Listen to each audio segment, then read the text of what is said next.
Good day, everybody. Welcome back to the flight deck. Well, Molly and I are wishing and hoping that you all had a very good Christmas. And we're back into our pretty much regular schedule now. A few exceptions, but we're going to be getting back into the series that we ended at the beginning of December as we picked up our Christmas tour. And if you missed it in the Discord, the Christmas tree that we drew over Northern Europe was posted in the gallery. So you can see that from the routes we flew and how that turned out. And I think it turned out very well. But we're back on our Canada tour. We're in Rankin Inlet up on Hudson Bay. And today we're going to be heading further north up into the islands north of mainland Canada, heading up to Iqaluit. Kevin is joining us. He's actually behind me in an Air North 737-600, I believe. And we're going to be heading out. This is a mid-afternoon flight, but given how far north we are, you can see the sun is already setting and we're getting some of the orange lights going. So looks like it's going to be a pretty close to a sunset departure and a nighttime arrival into Iqaluit. Way up in the, I think it's about 40 miles from the Arctic Circle. So pretty far north, and it's I believe the furthest north we're getting on the tour. So let's get into the aircraft back in the 737-700, and we'll get her all fired up and ready to go. Okay, so run through our regular routine. We'll get the brakes on. We'll pop up top now. Battery and on and guarded, standby power auto and guarded, emergency lights armed and guarded. Air North. Oh, you're Canadian North. Sorry, I thought you were Air North. That is just me. Ground power is available, so we'll get that up and going. And now we can do our panel lights to give us some illumination into the cabin here. There's Molly playing guard dog as people are walking by in the halls. I tried to explain to her that it is, Christmas time and a lot of people are around, but she still wants to protect the house. So it's very sweet of her. She had a good Christmas, got lots of nice stuff. She's been enjoying some of her Christmas treats today. Let's go all the way up top. We'll put the dome light on dim. It's going to start getting dark in here. Alright, so those lights are on. We're going to turn the position lights on to steady so that they know the aircraft is powered. And we'll pop up top, and nav is set to align. Alright, so with that done, we can let them know we can start loading our passengers. Boarding requested. Do you want to board crew? We are already here. Passengers bus is coming. Alright. So up top we go. And we'll get her set up. So passenger signs are on. Electric hydraulic pumps are on. Yaw damper is on. Window heats left and right are coming on. It's cold outside, by the way. It's about minus, what was it, 13? Minus 18 Celsius out, so pretty cold. We're going to get that APU up and going and get some heat moving into the back Passengers for the people. As soon as we get the low oil pressure, there we go. APU is coming on. So as per normal, while we're waiting for the APU to come up, let's take a look at our routing for today.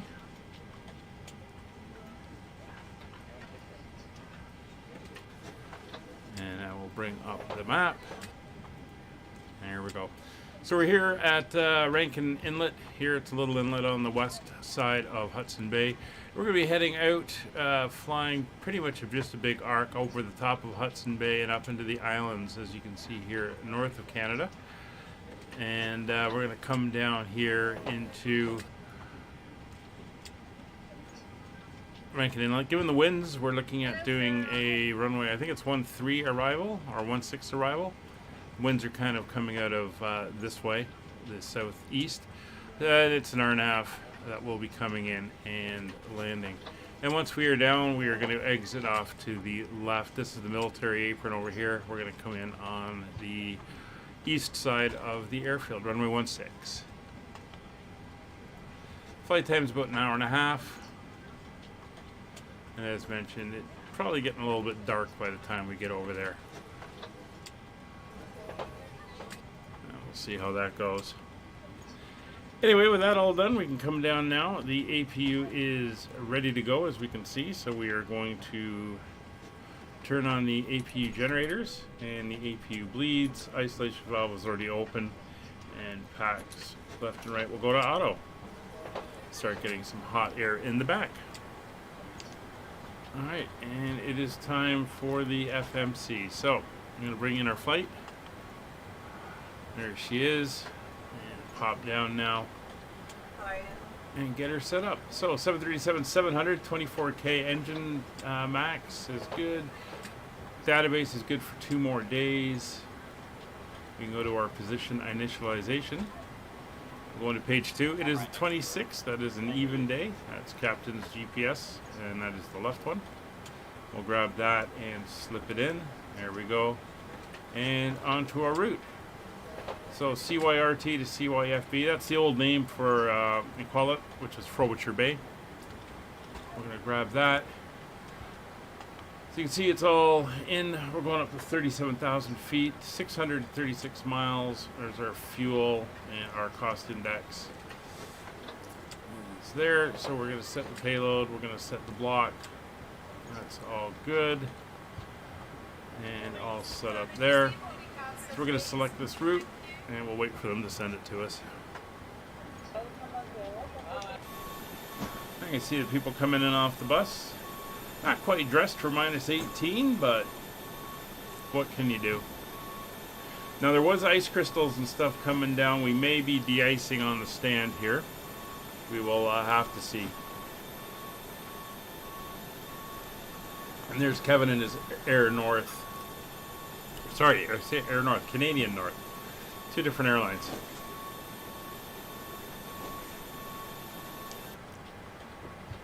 Alright, so the route's in. We'll load it into the FMC.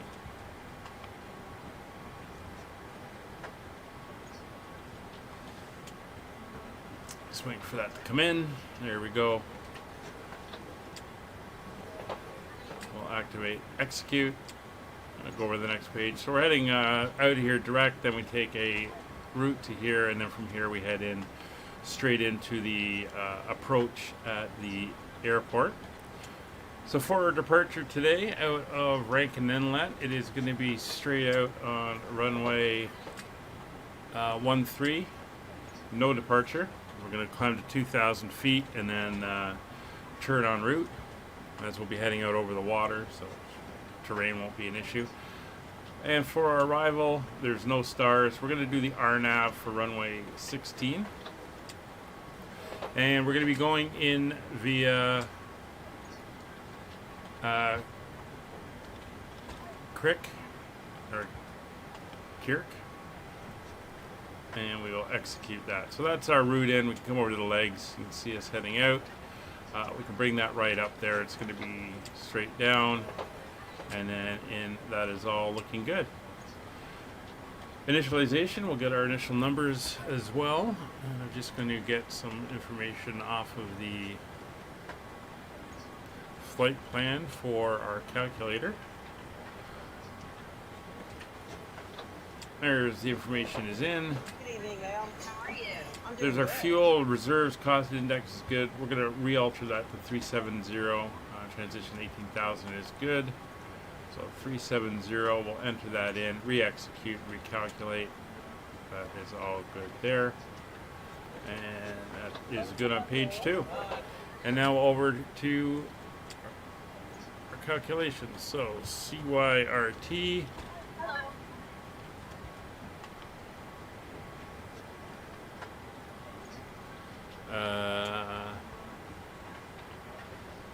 Interesting. It does not recognize it.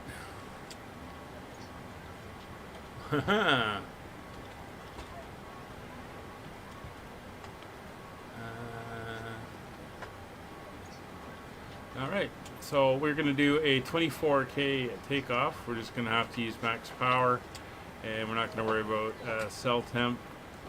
It's going to be a flaps 1, center of gravity, We'll put the wind in here on this page here. I'll just get the weather, most recent weather.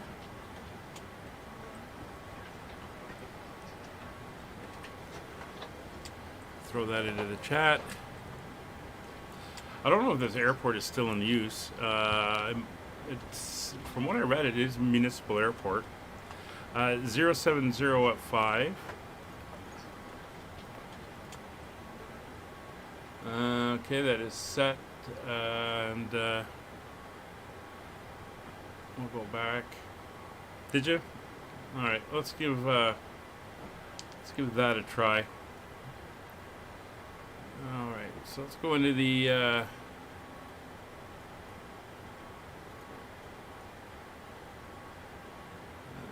let's get the CYRT. We'll get the weather. And there we go.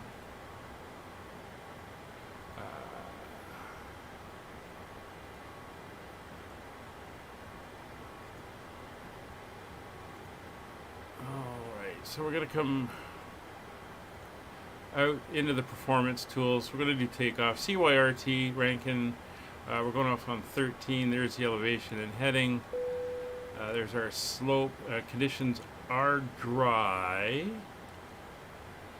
We'll import from aircraft since we have all that information in. And we'll import the weather as well. And we'll do our calculation. Alright, so that's now, actually it's working better than it was the first time I tried it. Alright, so I'm going to close that, and we should be good. So it's going to be flaps 1, there's our NG cell temp, TO1. It's fine, we're going to be doing flaps 1. It's head back over here.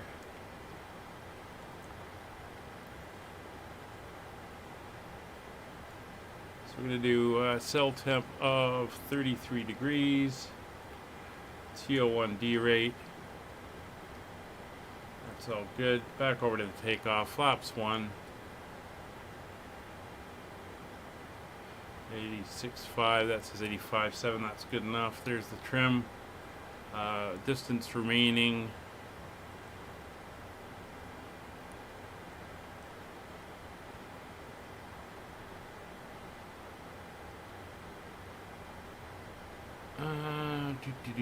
Doesn't give a distance remaining. We'll make it 1100.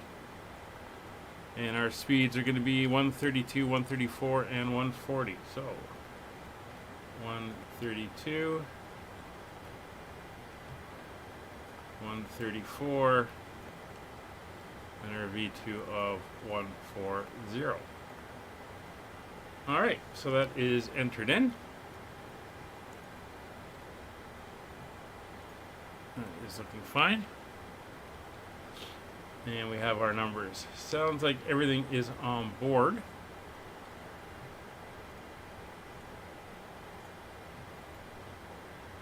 We're ready to go when you are.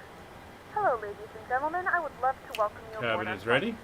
When you find your seat, please be sure to place All your right. larger carry-on ATC clearance. items in the ATC overhead is bin not and online. We're going to smaller stop items clear. We'll underneath go to a 2000 you. squat. Unless you're in the front row, please place all There of we your go. items in the overhead bin.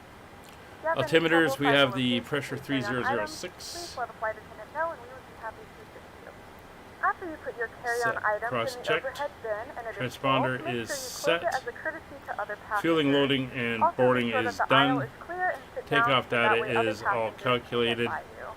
If you are seated in an emergency Pop up exit top, row, 37,000 please feet. review the exit seating responsibilities in the safety card provided for you.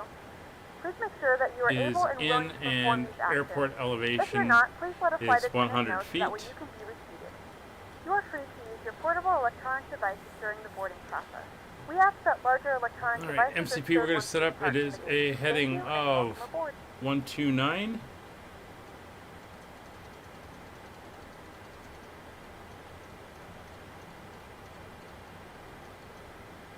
And we're going to go up to right up to 37,000 feet. And welcome aboard flight 5556. Our flight time will be roughly 1 hour and 38 minutes. Now that the cabin door is closed, please make sure that all And our devices initial are in speed airplane mode and is your large 140 devices are plus now shut 10, down so and 150. stowed. Please fasten your seatbelt and make sure that all tray tables and seat backs are in a full And upright that launch position is for departure. set. Cabin crew, secure doors for departure. So flight directors are on both sides, and radios.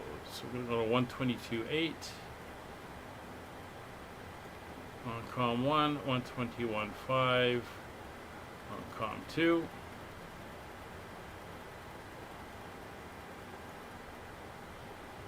That is set. Rankin Inlet Terminal, Air Canada 5556, radio check. 700 traffic 46, question 14. You are 5x5 as well. Thank you. Alright, so doors are all closed. We can come down and check our doors. Doors are closed.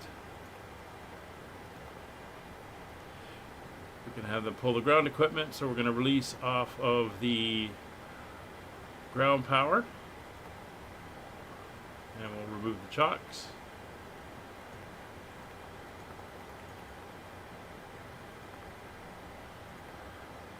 And the chocks are removed.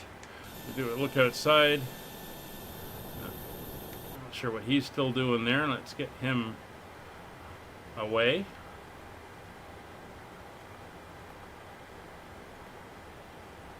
Oh, he's doing the final lavatory checks there, so that's good. All equipment is out. Now we're gonna have to wait for Kevin to push. So we're gonna back in. So he's gonna have to push out there, then go by, and then we're gonna have to push out.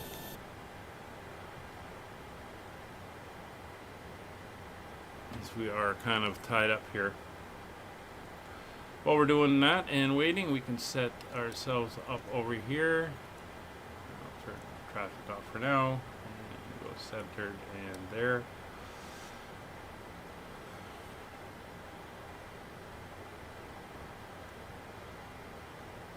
So the schedule for the streams for this rest of this week. No stream tomorrow or Thursday. I have a family matter tomorrow, and Thursday is our regular not streaming day. And Friday, we will be in Japan carrying on with that. We're flying the ATR 72-600. And Saturday, we are back in the Canada series. We'll be flying out of Iqaluit. And Sunday, we're continuing on with the F1 support series. We did get behind on that for various reasons, mostly me being away at times. So we're just going to finish off all the flights. We're currently in Sao Paulo, Brazil, and we're going to be flying back to Las Vegas for the next leg, and that will be on Sunday. The plan is to wrap up the three ongoing legs. 4, 3, 8, and 3, 6, 7. The U.S. Capital Series, the Canadian Tour, and the Japan Tour. And once all those are done, our Monday to Friday series will be the same flights 4 days a week. And we'll be starting that flying from England to the bottom of Africa in some old classic airplanes. And that will be the first series we do Monday to Friday. Saturday we'll see what that's going to be, and then Sundays is going to be the F1 series and other long haul flights on Long Haul Sunday, which will remain as a multiplayer. So that will be a good one there. Alright, he's got his beacons going. New aircraft being released by the end of the week. The Inabuild's A300-600. Both in the cargo, the 600F version and the 600R. Or it's the R and the RF. One's passenger, one is a freighter version. So new wide-bodied aircraft, and that's the original Airbus that was built, that started the company. Apparently a lot of them still flying today. They built them right up into, I think, the early 2000s.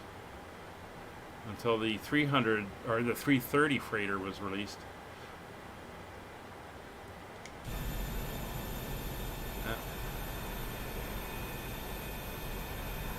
not sure if he's going to push back or if he's just going to power out on his own.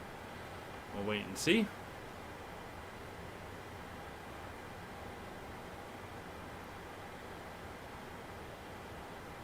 This is custom scenery here at the airport, as you can see.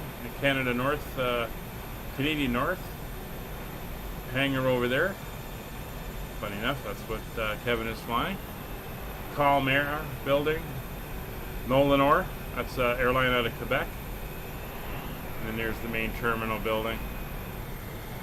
And that's the military side. On the other side, you can see looks like an F-18 in the hangar over there for a little bit of Northern Canada protection.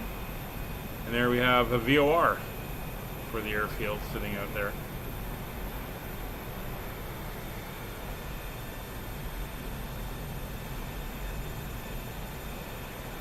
And the sun's going down. You can see it over there heading down towards the horizon, looking very nice. Let's see if I can get a decent shot here.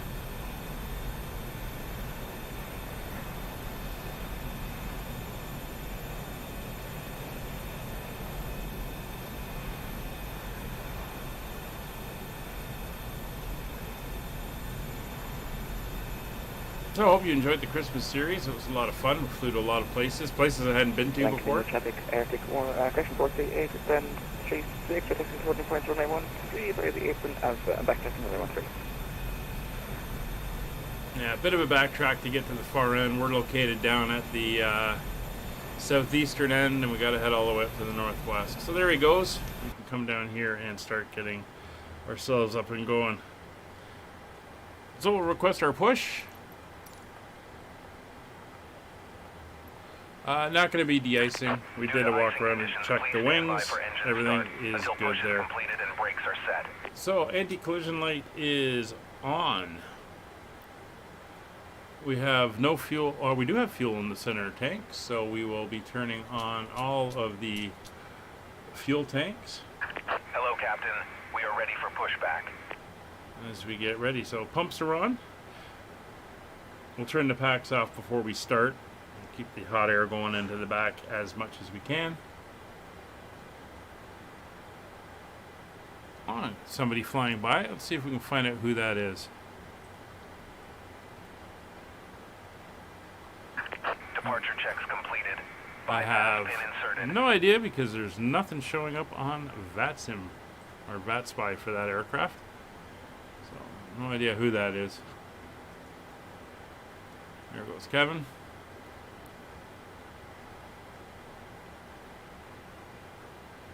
Alright, so we're going to go nose to the left, tail to the right.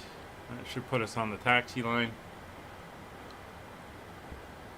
Locking gear.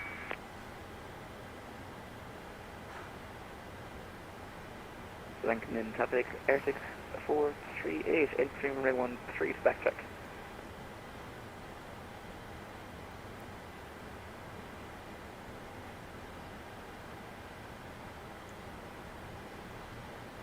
There's our lift.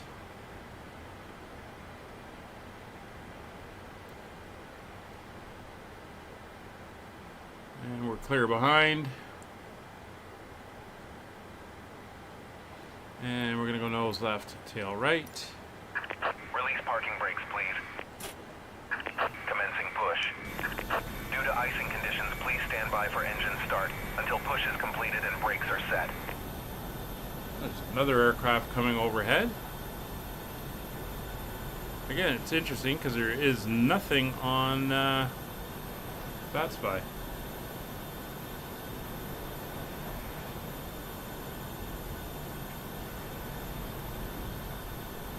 Very interesting. So let's see where it puts us. We had a push the other day where it started doing some squirrely things.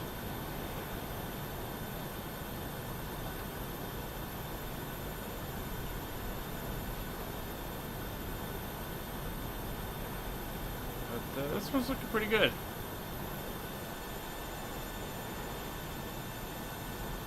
There's the de-icing trucks, and then we have the village over here of Rankin Inlet. Not sure what this. I think this used to be a little bit of a mining.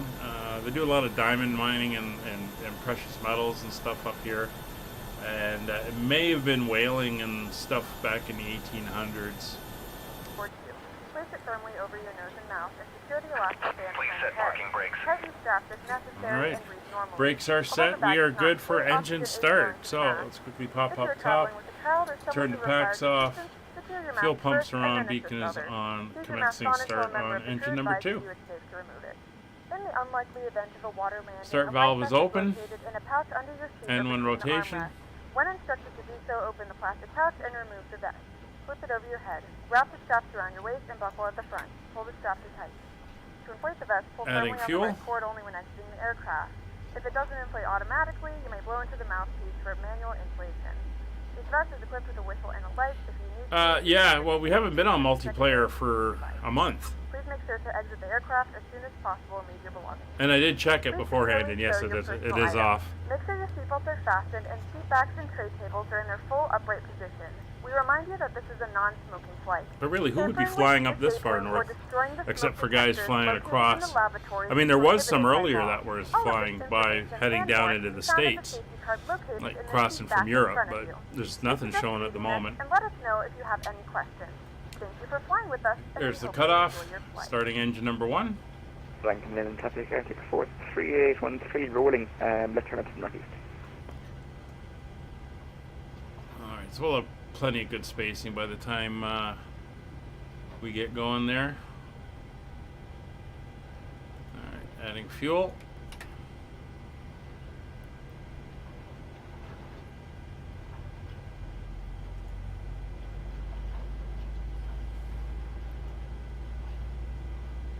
There he goes.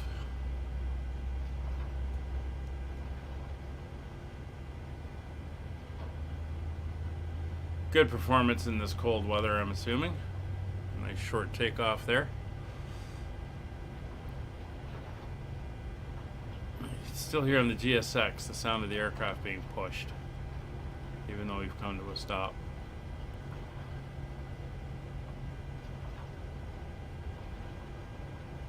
And their starter cutout, we'll let them know. Copy to ground. We have a good engine start. Up top we You may go. disconnect. Unlocking gear. Generators 1 and 2 are now on. Engine 1 and 2 start switches to continuous. Probe heat is on. Wing and engine anti-ice not required. Engine bleeds 1 and 2 are on. Packs left and right to auto. Recirculation fan, there's only one in this aircraft, to auto. Isolation valve to auto. APU bleed off. APU is now off. Alright, down to the pedestal. Flaps are going to be flaps 1 for takeoff. Elevator trim, we want 5.73, so basically 5 3/4. It's pretty good right there. Tow truck disconnected. Bypass pin removed. Flight controls. Full left, Left is clear. full right, Right is clear. neutral, full forward, full back. Cabin is secure. Ready for Neutral, departure. left rudder, right rudder. Neutral. Cabin is secure. Is good to know. Engines are all looking good. We'll come up for LNAV and VNAV. No LNAV. We're going to go heading select because we're going to be heading out. We're not on a SID. Auto throttle is armed. Warning recall is clear. There's the pin. Roger can give them the heads up. We'll go taxi light on, auto brakes set to RTO, and we are good. Rankin Inlet traffic, Air Canada 5556, taxiing to runway 13 via apron Alpha, backtracking 13. Alright, let's get the brakes off.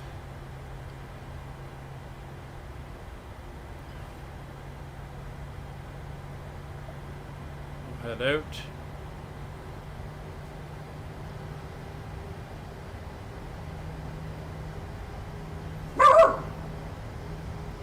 It's okay, Molly. It's okay. Good girl.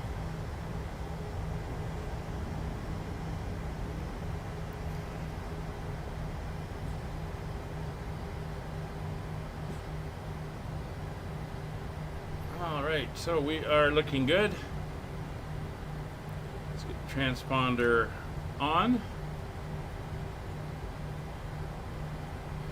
Turn our traffic on our displays. I'm going to go into terrain mode just in case. I'll wheel around.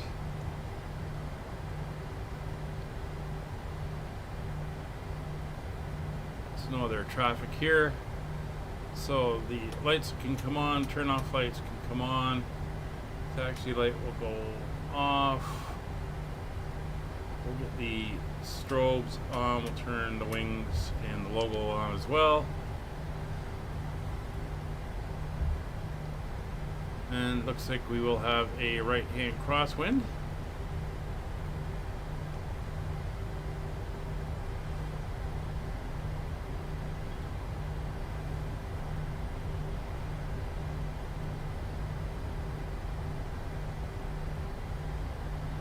I'm wondering if that aircraft is part of the scenery, actually. You can see the trap here. That's for the F-18s. It's the assistant arresting system, ARS I think it's called. So the F-18 is a carrier-based aircraft, so it does have a tow hook. So if they come in here and they have an issue with brakes or something like that, they can deploy the cable and they can snag it like they're landing on a carrier to help them stop. Pretty cool.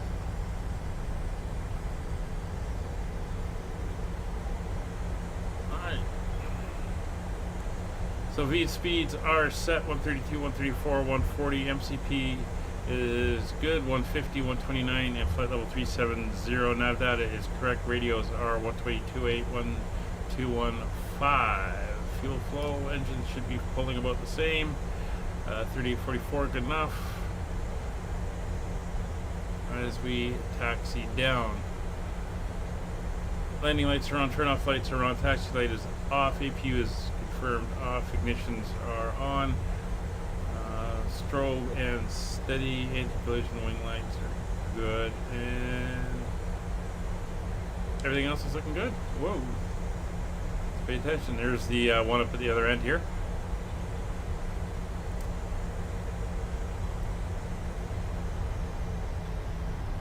Alright, coming up for the end of the runway. There is a turnaround here on the left by the looks of it.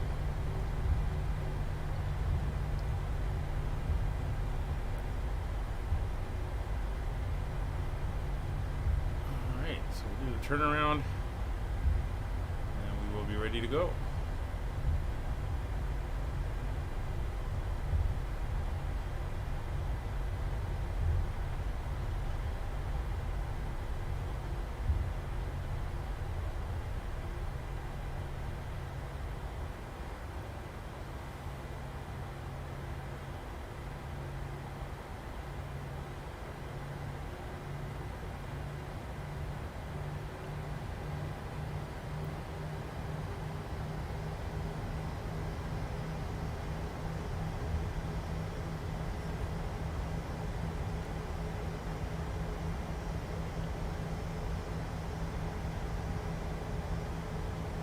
Right. There we go. Engines to 40%. Rankin Inlet traffic, Air Canada 5556, departing runway 13, departure to the northeast. Clock is running, brakes released, takeoff power set.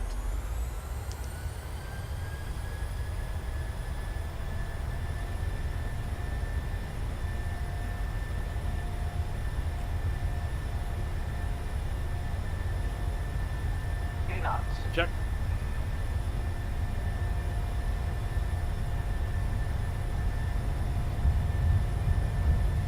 V1, rotate.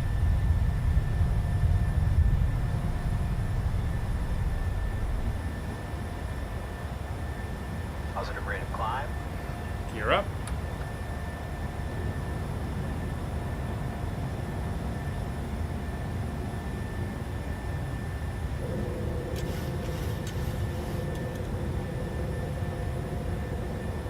And we'll go Autopilot on.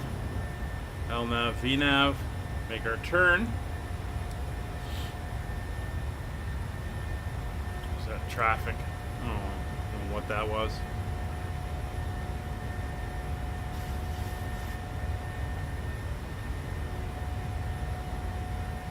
Alright, nose is coming down for acceleration. So while we're doing that, let's run through our checklist. So positive rate, gear is up, auto brakes are off, gear lever is off, engine start switches are off, runway turn off lights are off, flaps were above 200, flaps up. Cabin is pressurizing nicely. And altimeters when we hit 18,000 feet. Main lights when we hit 10.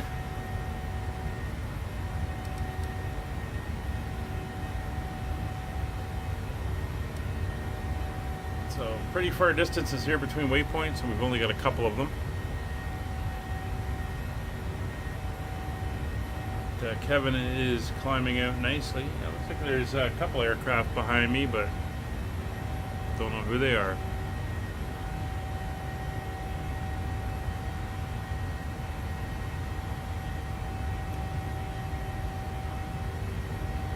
We'll get a little bit of entertainment up and going for the flight as well. Something appropriate for the new series that'll be starting in a few weeks. And as the sun is setting in the west, we'll go over on the west side and we'll go look at it as the sun sets.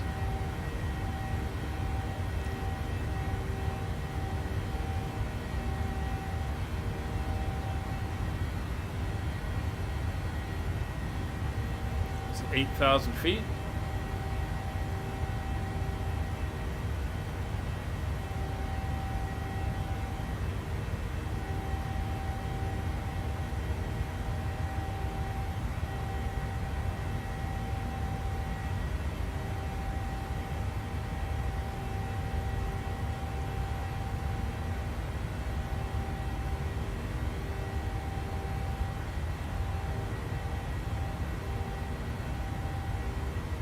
Expecting more snow up here this time of year. There's 10,000 feet, so the landing lights can come off. Logo and wing lights can come off.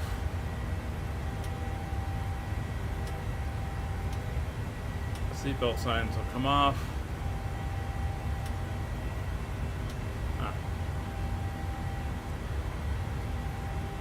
And we're accelerating out now.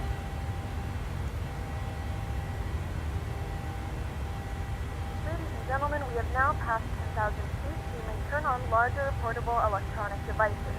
This is also a reminder to please keep your seatbelt fastened throughout the duration of the flight and do not form a line near the lavatory. This aircraft is equipped with onboard Wi-Fi. If you wish to connect to the Wi-Fi, you'll be directed to a page to pay a small fee for internet access.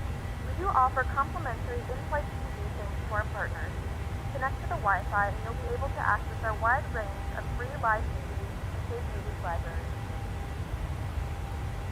So we're technically in Winnipeg airspace right now. They are not online, and we'll be crossing into Montreal airspace when we come into Iqaluit, but they are not online either. However, we ask that you keep your seatbelt fastened when using in case of unexpected turbulence. But we are good right now. So there's 14,000 feet.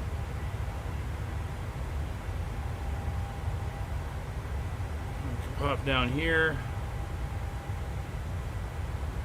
Do this, whoops. Do this for Roger, get him all set up there. And we are looking good. So in a second we'll get the fuel warnings for the center tanks.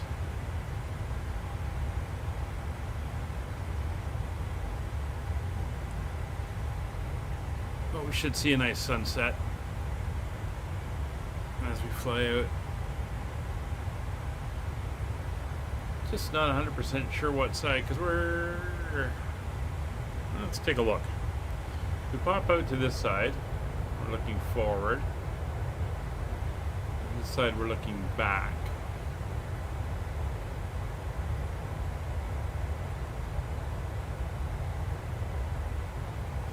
Yeah, we'll go on this side. I think that'll be fine.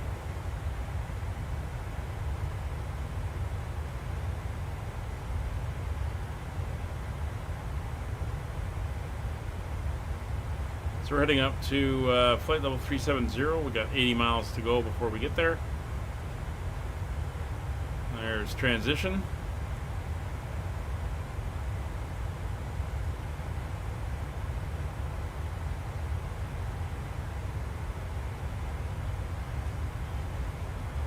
There's 20,000 feet. So I'm going to dim my displays here.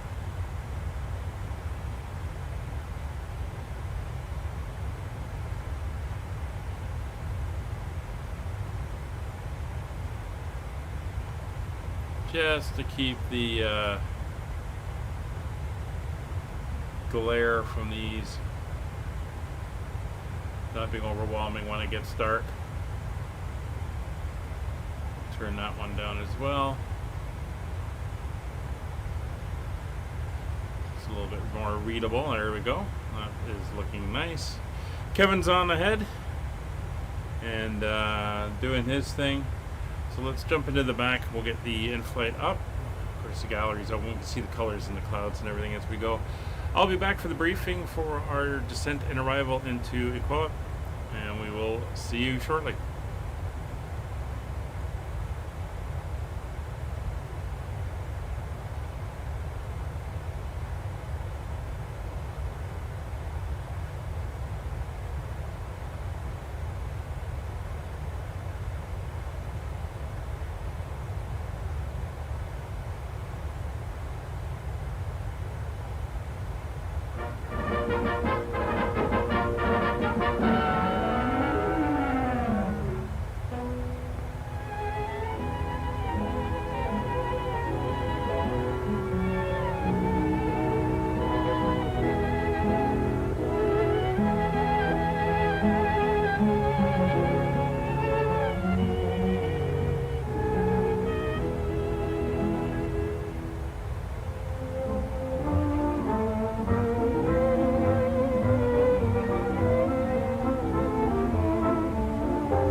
Greetings, my good friends.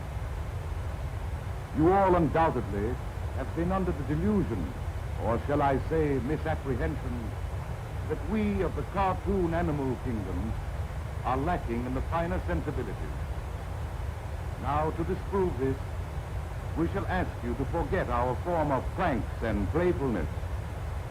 We ask you in the name of dignity and art to put yourselves in a receptive frame of mind and not to expect of us the foolery and clowning you generally associate us with.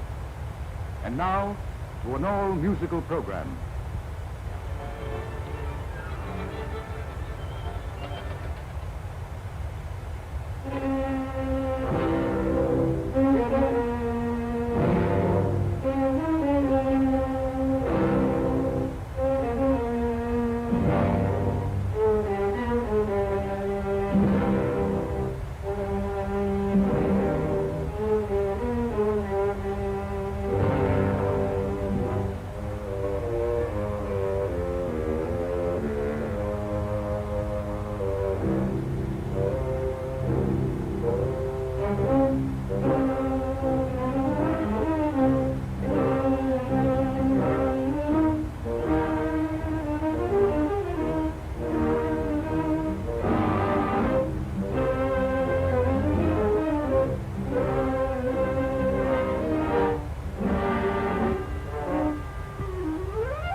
Alas, alas, the best laid plans of mice and men often go astray.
This is the story of a few weeks in the life of an airplane, of a very particular airplane, one of the planes which is changing the whole idea of air travel and transport, a big, reliable Douglas DC-6. This one is recognized by the public as the mainliner New York, but she's known to her intimates as United 6534. Her story won't really be what you'd call high adventure. 6534 is beautiful to look at, romantic in these modern times, even exciting. But the frontier days of air transport are gone forever. And 6534 is in the useful business, carrying people and their goods from place to distant place swiftly, comfortably, and with year-round dependability.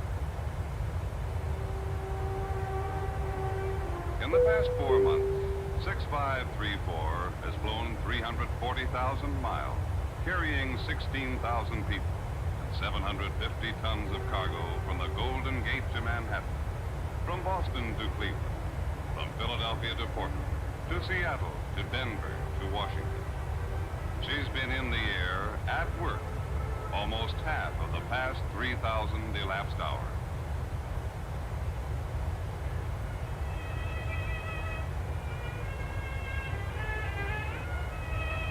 But 6534 will never grow old.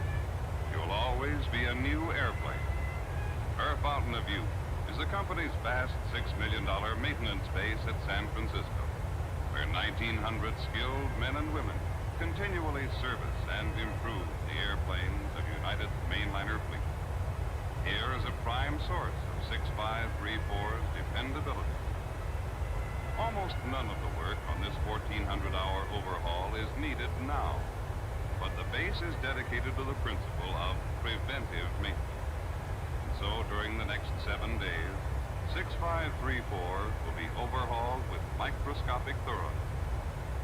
Since 6534's logbook was blown in a couple of days ago, most of this work has already been planned and ordered.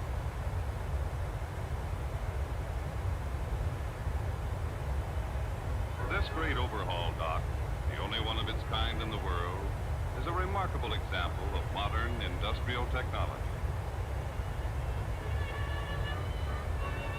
Automatic controls raise and lower the huge catwalk, which are designed to fit the DC-6 inch by inch and curve by curve.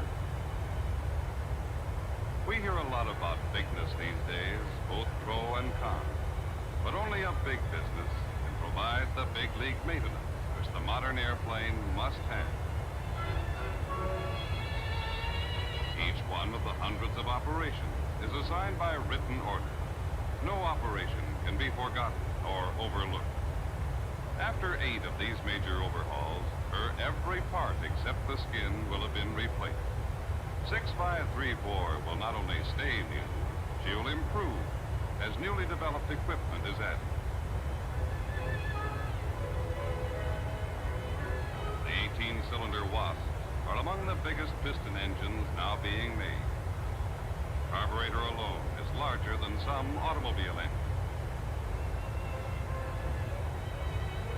Taken apart down to the last bolt and pin, each part will go to its appropriate sub-department to be tested, then refinished or replaced.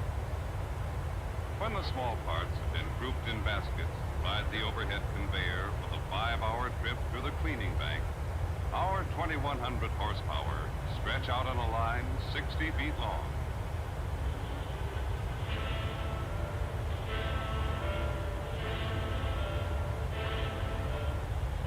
Out at the dock, 6534 is being stripped to her bare fuselage, and every part subject to the slightest wear is checked by inspectors.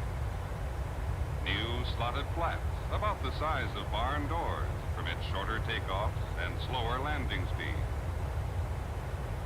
The landing gear, like all of 6534's critical equipment, has duplicate operating mechanisms, one electric and one hydraulic, each entirely independent of the other.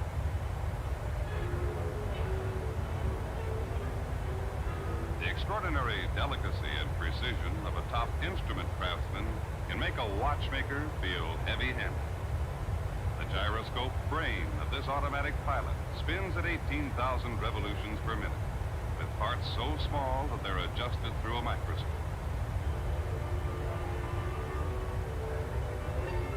Yet the giant propellers are also so finely balanced that they can be set in motion by the weight of a single paper mat. An automatic pitch control mechanism shifts gears from climbing to cruising in flight.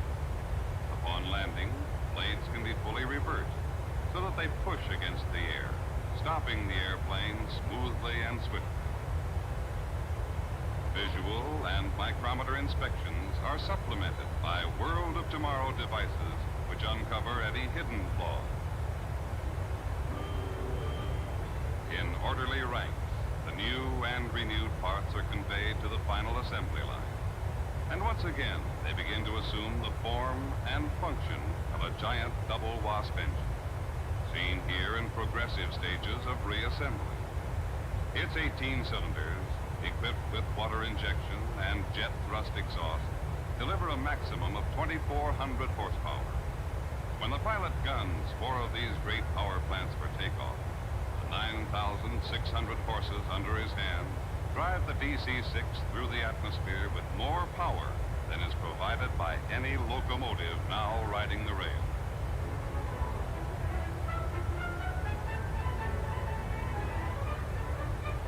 After being run for 5 hours in the test cell, under conditions far more rigorous than anything ever encountered in actual flight, the engines are returned to the dock.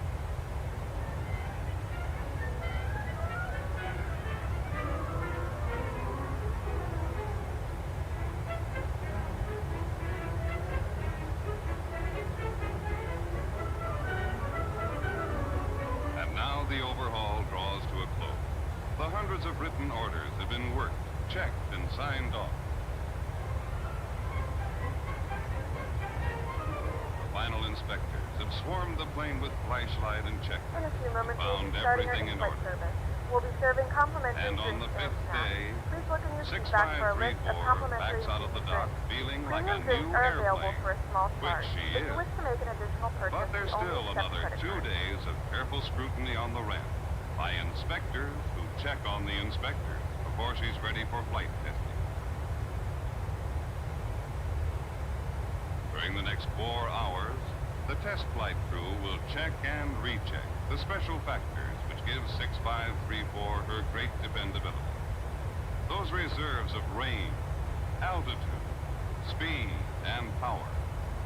For range, her tanks can swallow the whole 4,200-gallon load of this huge gasoline tank truck, giving her the ability to reach a landing place hundreds of miles beyond any scheduled destination.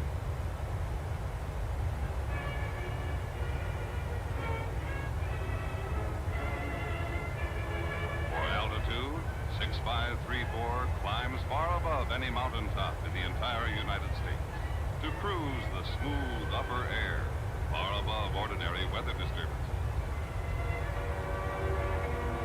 Her pressurized cabin keeps the inside atmosphere at an easy-breathing 7,500 feet, while the air outside is a thin 19,000. For speed, 4 big engines will cruise the DC-6 at better than 300 miles per hour. For power, the DC-6 requires hardly more than half of its horsepower to achieve this fine performance, which means that she can not only fly with 3 engines, but she can keep on climbing.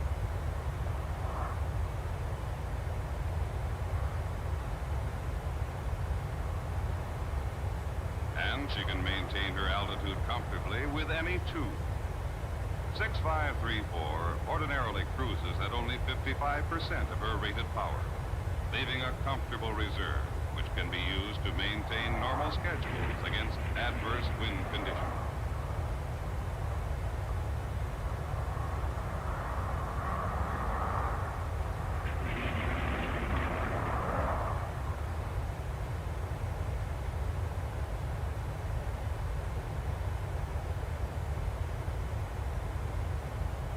Six 6534, okay for flight. Take her away.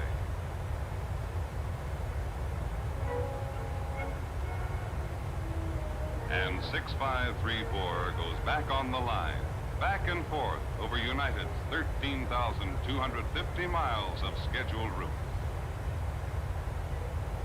Clouds are hanging low over the Los Angeles airport this winter morning, and the rain which drizzles off 6534's silver shoulders is only a sample of the weather which lies far to the east.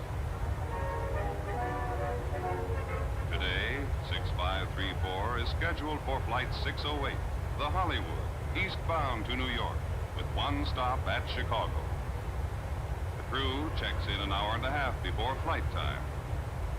Posted on the weather board, the captain finds a broad assortment of detailed data, including reports of wind conditions at various altitudes and flight logs from pilots who've just flown in over the identical route.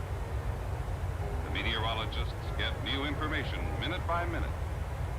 Today's ground weather is unfavorable from Denver east, but as usual, the upper air is clear and smooth at the 19,000-foot cruising level. The co-pilot computes his gasoline load to carry the plane beyond Chicago to an alternate airport if need be, plus an ample reserve. Departure time comes closer as the airport limousines bring their passengers from the hotels and terminals. And as the passengers check in for their flights, it becomes obvious that just about everybody travels by air these days. But the captain well remembers that a very few years ago, under similar weather conditions, this flight would not have left the ground. That's true. Today, lying across the north central plains is a low-pressure area, characterized by rough air and strong winds, blowing in a counter-clockwise direction. Not long ago, unfavorable weather along a single basic route might have canceled the flight. Nowadays, we have many available routes, all radio-controlled airways, and we can choose the one where the weather is best. So today, we'll fly our regular course as far as the Grand Canyon and then swing south via Amarillo, Texas. Let those circling winds give us a tailwind boost which will offset the extra mileage. Tomorrow, the storm center will have moved southward. We'll fly a northerly course. The next day, we'll be back on our regular route. Pilots call this pressure pattern flying, but it simply means the longest way round is frequently the quickest way home, also the smoothest of the sunnies. Well, it's time to be getting down to the airplane.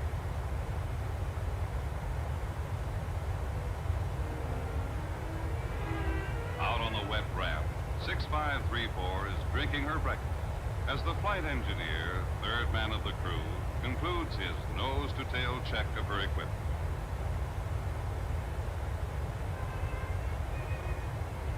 Overhead in the cockpit, the captain and co-pilot begin the checking and cross-checking, which will go on more or less constantly until they land at Chicago.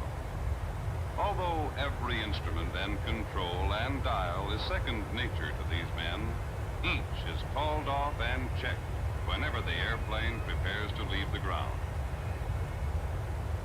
The ramp agent has collected 49 gate passes. 6534 is traveling pretty full today.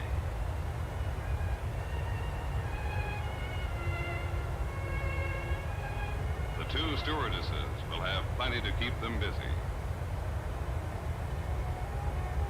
And somehow it never fails that for every Mrs. Bennett embarking on her first flight, there's a Mr. Bennett relishing the chance to show off his vast experience. Los Angeles ground control from United 608, ready to taxi, IFR to Chicago.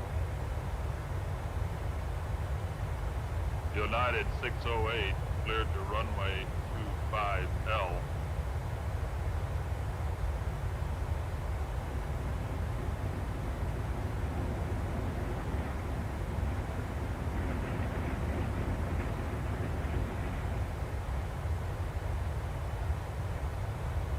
United 608, ready for takeoff.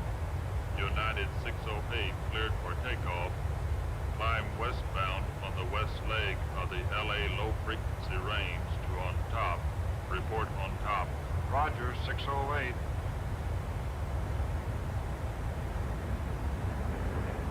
Clear for takeoff. 4 synchronized throttles, jamming 9,600 horses into action, and a schedule to hit. Sunshine 3 miles up. Chicago, 2,000 miles and 6.5 hours to the east.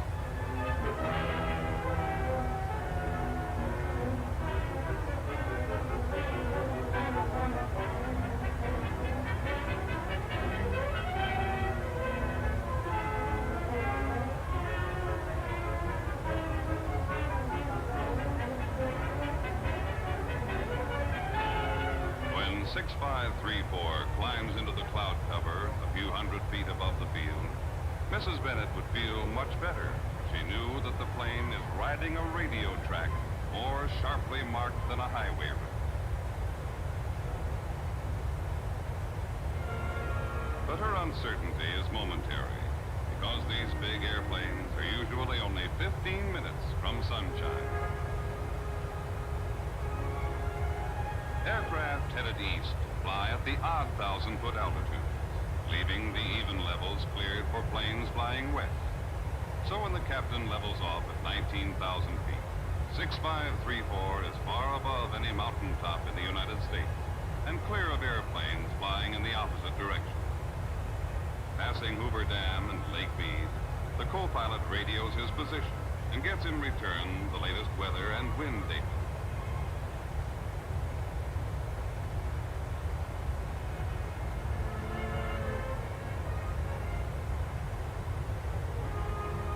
Anything interesting goes back to the cabins over the PA loudspeaker. Your attention, please. This is your captain speaking. Through the windows on the left side, you'll soon be looking down into the Grand Canyon of the Colorado. Directly below us, dark green triangle is the south rim of the canyon. You can see the highway to El Tovar Hotel and Bright Angel Lodge. Radio reports indicate that we should continue to have only scattered clouds until we're over the divide, so there'll still be quite a lot to see. Thank you.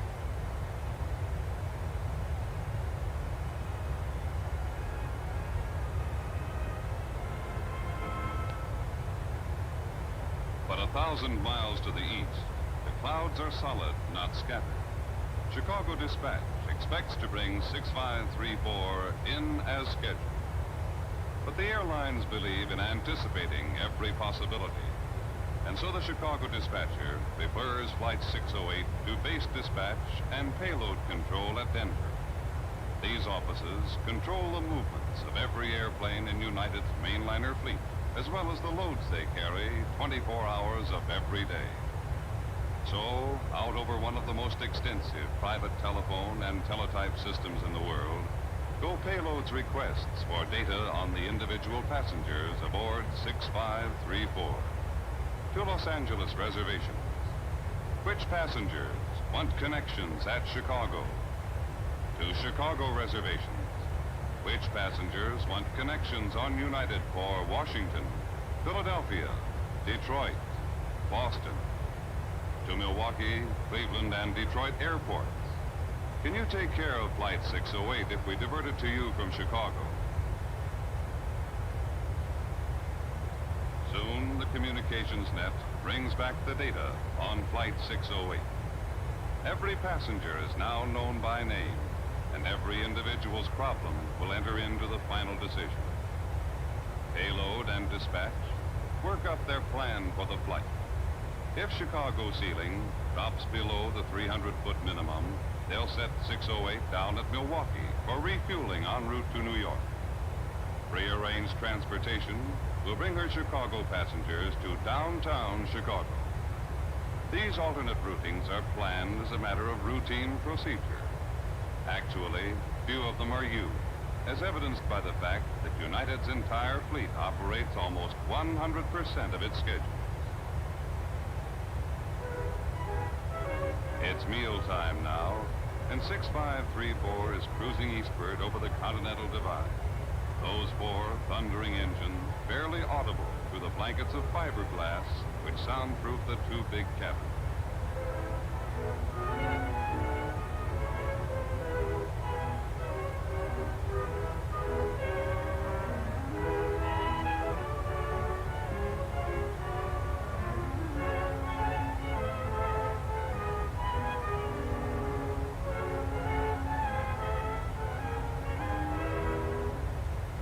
Prairie states now, riding the beam up toward the Great Lake.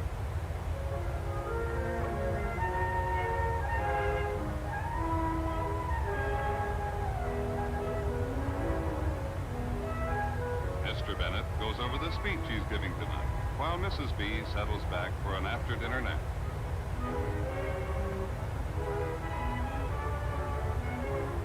Beyond the wheat belt, across the Mississippi, and as 6534 approaches Chicago, the dispatcher radios that the airport is now open.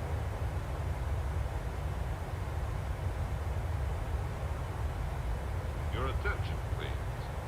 The overcast in Chicago is lifted above the minimum ceiling of 300 feet. We're cleared to go in through the overcast on a routine instrument approach. You may already have seen the instrument landing system illustrated in a booklet in your flight packet. You'll notice that 2 radio beams are projected from the airport runway. The glide path is like an electronic highway, slanting downward at the correct angle to bring us out at the exact end of the runway. The vertical beam, called the localizer, is the white line in the center of that highway. In front of me here in the cockpit is a simple instrument which tells the whole story. The vertical needle warns when the nose strays even a few feet to right or left of the localizer beam. The horizontal needle does the same thing if we get above or below the glide path. To make the perfect approach, it's only necessary to keep the needle centered. Our mileposts are special radio beacons which cause signal lights to flash in the cockpit as we pass over them, mark our distance to the touchdown point. Though we'll be in the overcast during most of our approach run, our radio aids will tell us exactly where we are at all times. Touchdown on the Chicago runway in 8 minutes. Thank you. Every experienced air traveler well remembers when this kind of an overcast would have meant endless circling over the terminal airport, while the overworked tower talked down the stacked airplanes at 15-minute intervals. But this afternoon, planes will touch down in perfect safety, no more than 3 minutes apart, with the casual ease and sureness of clear weather. The same kind of clouds which concerned Mrs. Bennett a few hours ago have lost their significance. Now she understands how the pilots know exactly where they are at all times. United 608 calling approach control over Aurora at 5500. Over.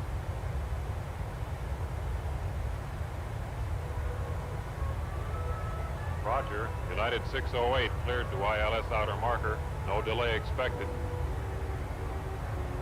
5 miles from the field, the captain lines up with ILS. And the pointers settle down to a steady pitch. Wings flat to the glide path, nose straight on the localizer. 6534 is angled for the exact end of the runway, as surely as though she were flying down through an invisible tube.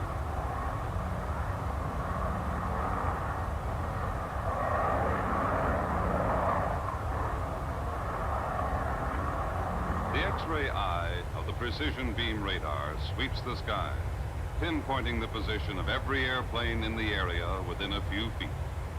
Radar man monitors all ILS approaches and could talk any of them down if need be.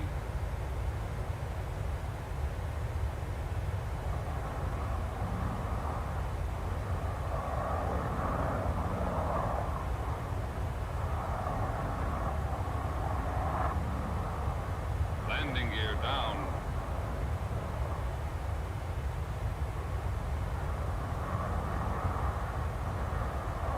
Now crossing the outer marker.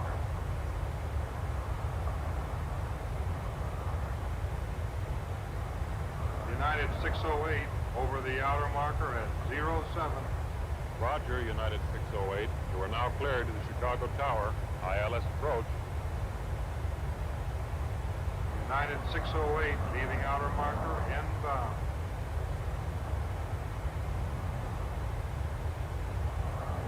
Although outside vision is obscured, the captain can see perfectly with the aid of his precision instrument.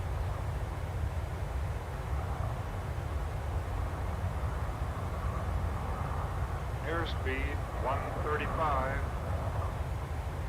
130,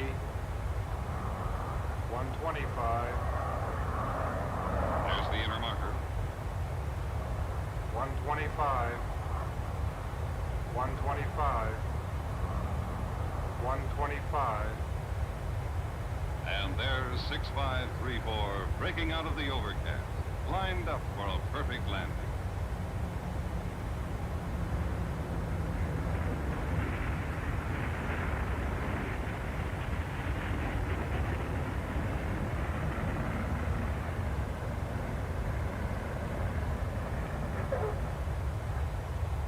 the wheels touch down on the snow-covered runway.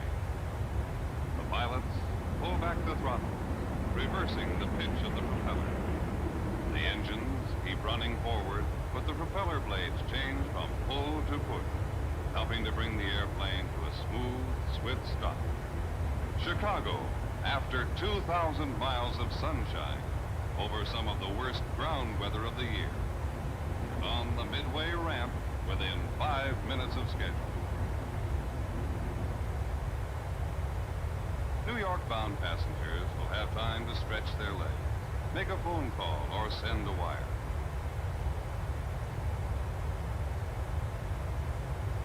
But despite the nasty weather underfoot, well-coordinated ground crews will have 6534 refueled and stocked with hot meals, mechanically checked from nose to tail, mail and luggage and cargo handled and stowed, and the airplane and her people back in the air within 30 minutes.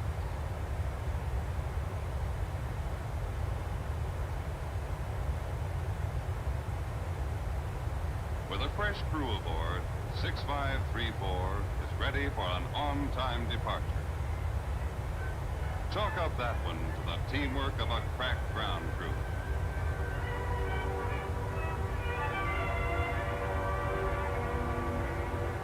Destination, New York. 6534 climbs through the overcast, from snow to sunshine, in 11 minutes by the clock.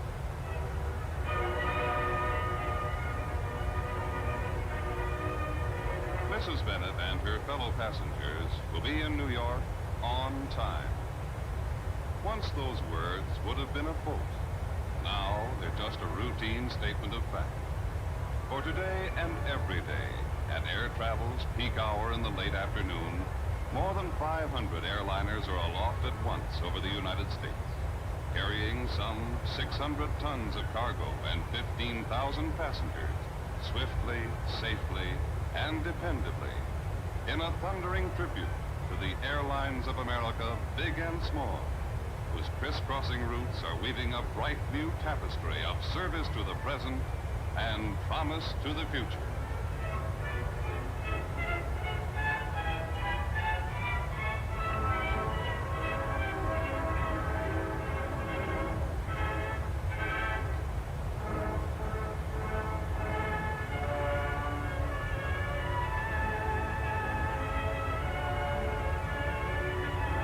Close up your magazine, freshen your lipstick, stow those papers in your briefcase, straighten your tie. We're approaching the airport.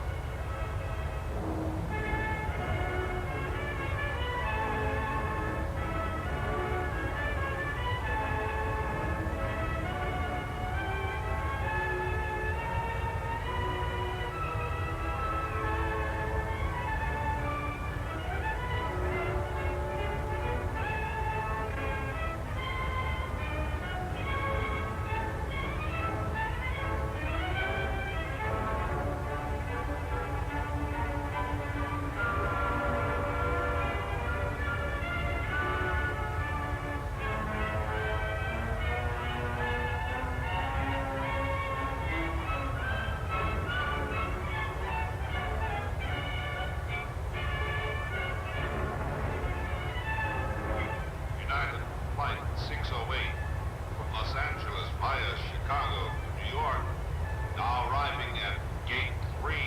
To close another page in the logbook of United 6534.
festivity, folks. Step right up. No crowding, no pushing. The greatest show for children as well as people alike for only 1/10 of a dime. And it's so funny I have to laugh myself. Now you better hurry. Over here, this is the one. Don't pay any attention to that bunk. See this Right show. This here, is folks, going on a... Come on, Christmas. Step right up, mister. Only one seat left. One seat left. Step right up. How many You do get 6 pennies for a nickel here. Oh, yeah. You get 7 pennies for a nickel here. Did anybody say 8? Not me, brother. Let me show you a sample. Oh, yeah. I seen him poised. Right over here. There's the greatest show up here. Come right in. Here's my thing. Come here. I got something that I want you to see. Here's a scene from one of me pictures. To view this masterpiece, would you loan me a penny, for which I will gladly pay you back Tuesday? Okay. Here you are.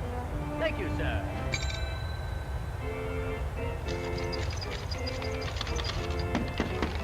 Who's that knocking at my door? Oh, you kid. Moving, man. Hello, tall, tubby, and terrific. Coochie, coochie, coo.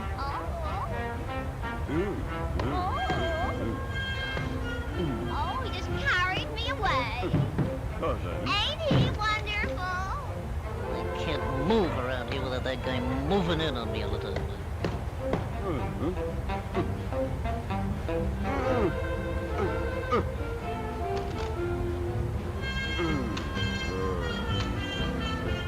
Bye, come up again sometime.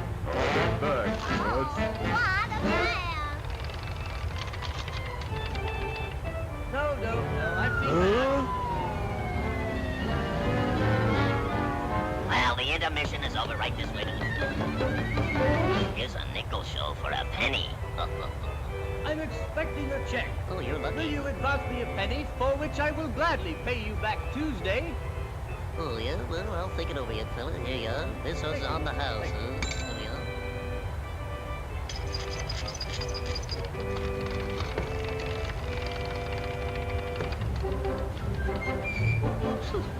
There goes that jittle mug now.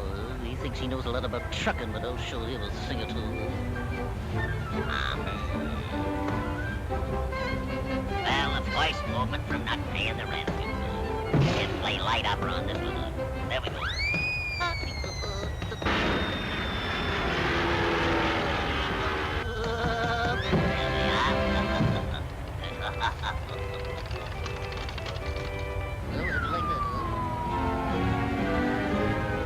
I bet that's the best show you ever saw with my money, huh? Oh, hey, Come on, hey, you. Hit me. Get the number of that truck. I got something over here I want to show you. This is one of the best ones we ever had. Very well.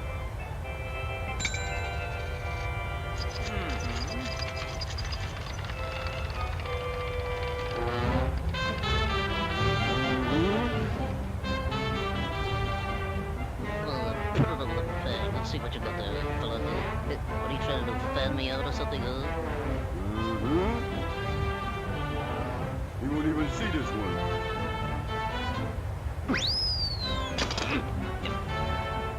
Wow. Here's the old drop ball. You won't see this one either.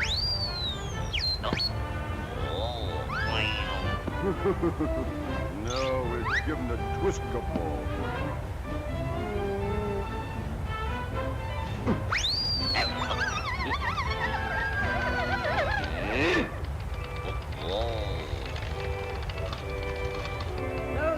No, it's not satisfactory at all. I do not consider it worth the money. What are you talking about? That's one of the best pictures we ever made. You don't know what's good.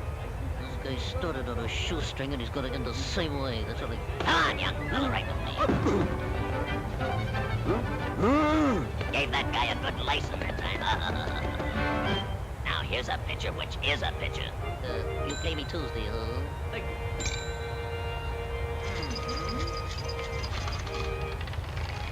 All right, batter up, here we go. Right one.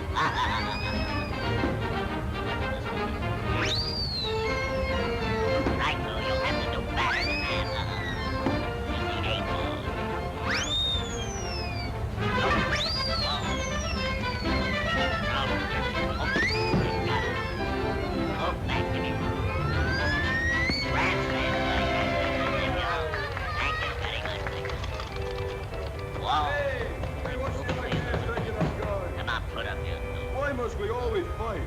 Can't we be friends? Oh, you want to make friends, huh? Well, that's all right with me. Let bygones be bygones. Share and share like be a good neighbor. That's what I am. Oh, hey.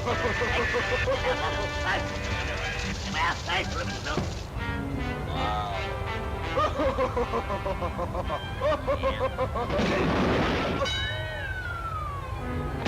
Hey, oh, yeah. Let's go around.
Alright, we're back in the flight deck.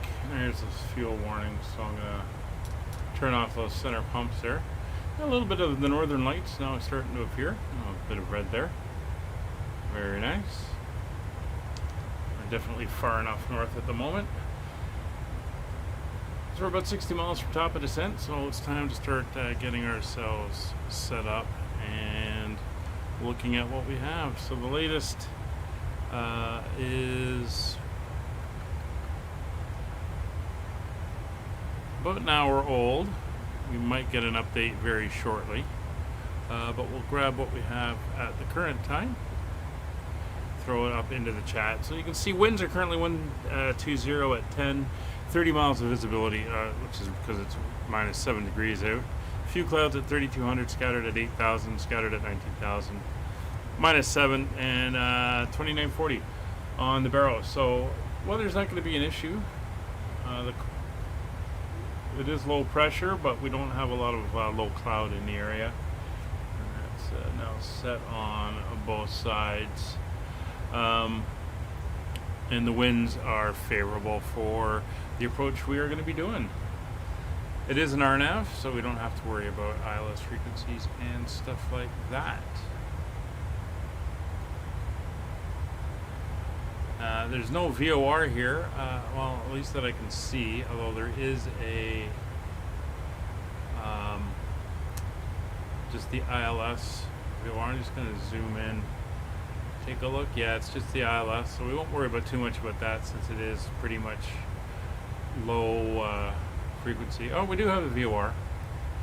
It's not at the airport, it's on the other side of the city, but we can definitely tune it in. It's at 1174. Put that in over here, and there we go. It is now dialed in just as a reference. So before we get too much closer, let's come in here to our fixed page. I'm going to go CYFB, and we'll set up our rings. There's our 4 mile, our 10 mile, and we're going to put in our NDB on 204. Okay. Maybe I'll switch those frequencies around. Let me just pull up the reciprocal is 309. So we're going to put 309 in, and that will give us our center line off, as you can see there, for the runway. Top of descent now 20 miles away, so we're going to be descending right down to our intercept, which is going to be, for this, our minimum 660 feet, so we'll make it 700 feet.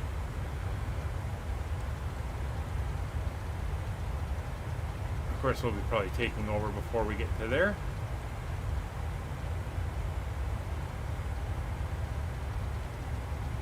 This will take us down to our minimums.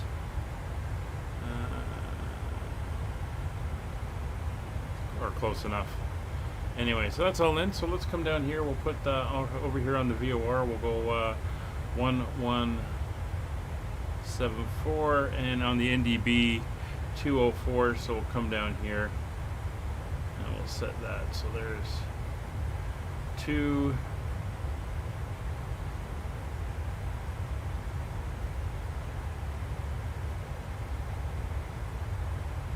And we'll flick that over.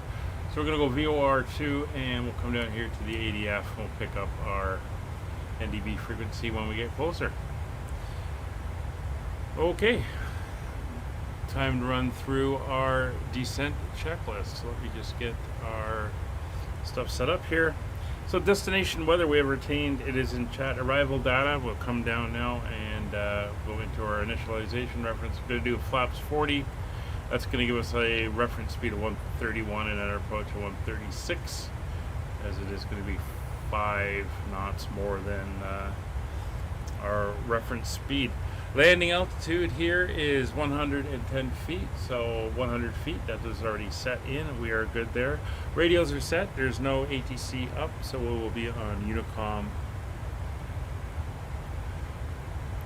for the way down. Localizer frequency course we do not need. Anti-ice is off. Recall is good. MCP altitude's been reset to 700 feet, which is roughly minimums. And you can see we've got a above 2,000 and 1,500 for our approach. That'll be on the RNP, our RNAV approach, as we go in. Altimeters are set 2940, and minimums again it's going to be 688 feet. We'll leave it on Barrow, and then we'll go 688.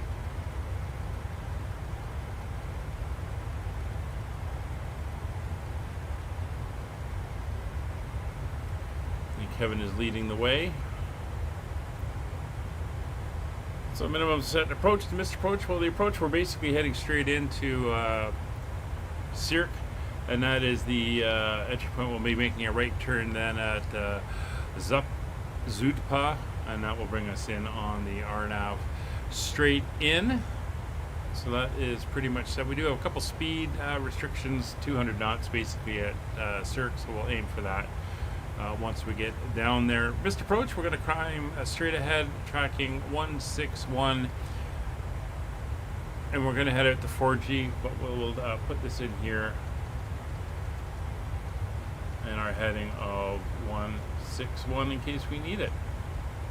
So that is now set up.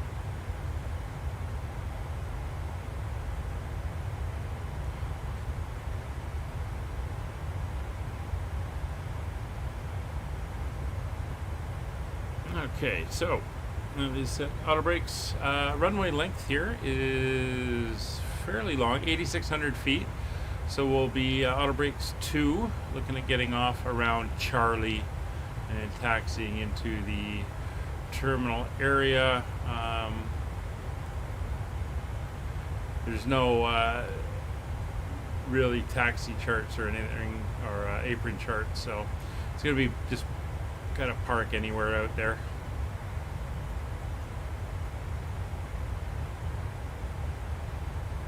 Alright, we've got about 135 miles to go, 5 miles to top of descent. Again, it's pretty clear skies up here, and I think we should have a good moon. Oh, there's the Northern Lights again. Yeah, there's the moon. That's why she's so bright out. We got that full moon doing its thing there. So creating a lot of illumination down here, which is nice. And you see we're coming up for this bit of the island here, and we're going to come across to the bay where it is located. I think it's still called Frobisher Bay, but the city is Iqaluit. So there we go. We're heading down now. Engines are slowing, and we are heading down. We're going to peg at 270 as our usual procedure that we do. And we'll see what happens. So we're going to set out a brake 2, standard arrival.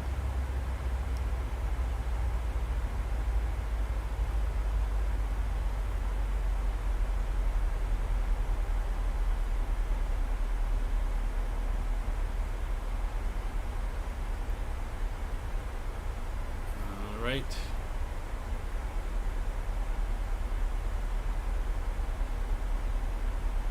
We are looking good.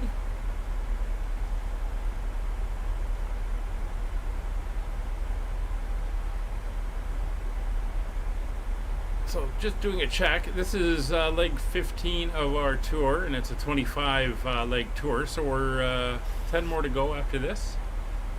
We'll be heading to such places into Newfoundland, Prince Edward Island, Quebec, Nova Scotia, Ontario, and places like that. So we still got a few more places in Canada to visit on this series.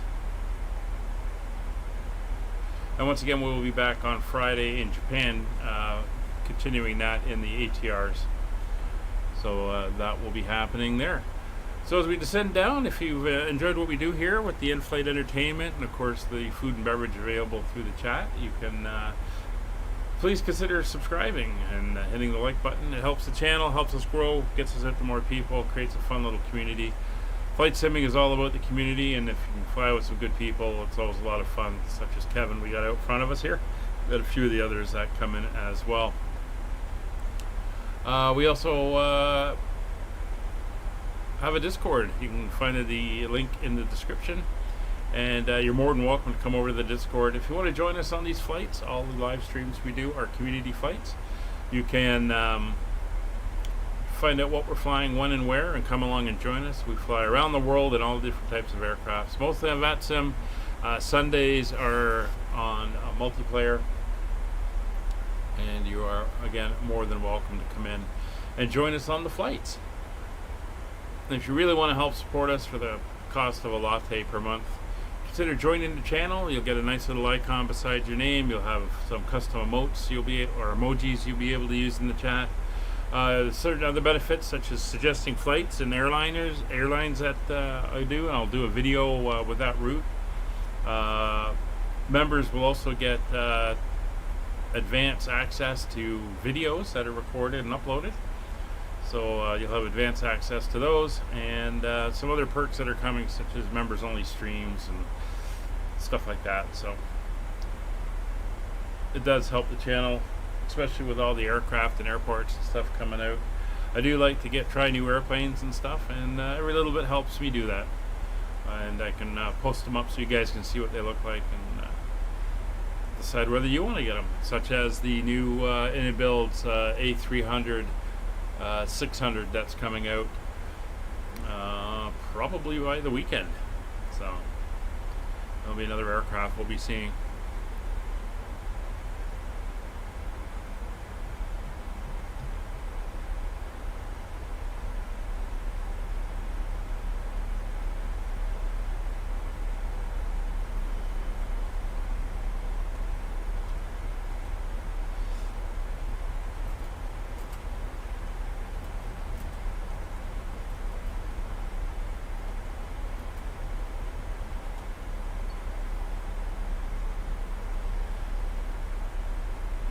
Alright, the NDB is starting to show YFY, so it's starting to come in. You can see the arrow there, and we're picking up the Frobisher Bay VOR, though no DME on it. That's fine. The beacon's kind of bouncing because we're at the extreme range of it. But we're down to 30,000 feet, so let's get the seatbelts on in the back and give the cabin crew a chance to get the cabin cleaned up and ready to go.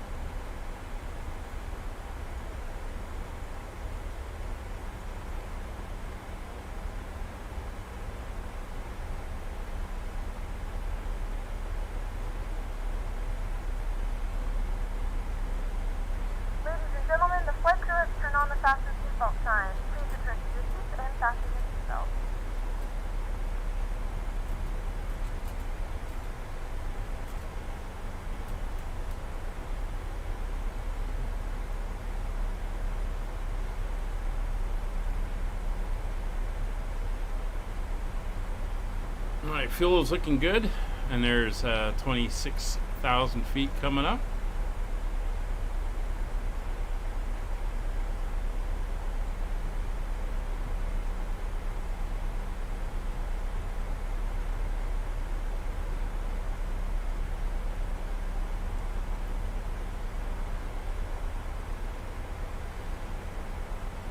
And we are currently about 85 miles away from the airport.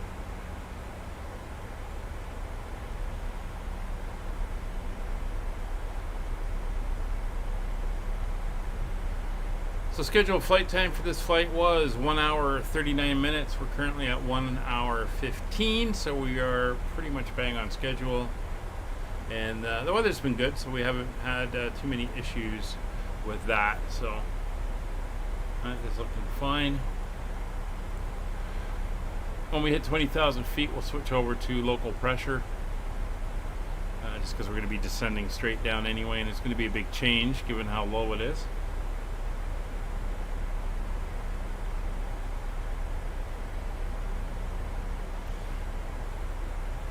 Alright, so we haven't had to pin it at 270, as we haven't really gotten up that high yet, so that is fine.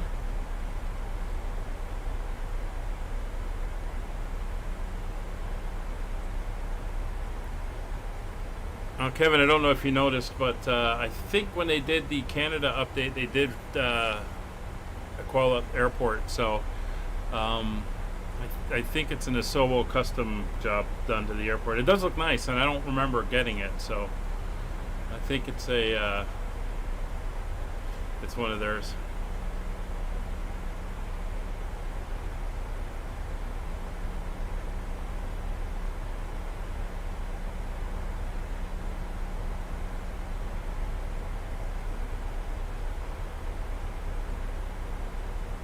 Alright, so looking good.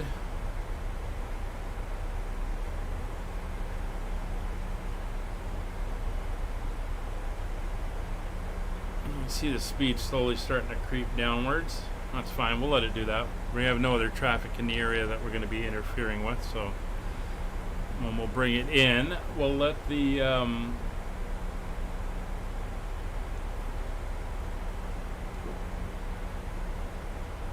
we won't let it get below 250 yet though. We're going to hold that down till we're a bit closer.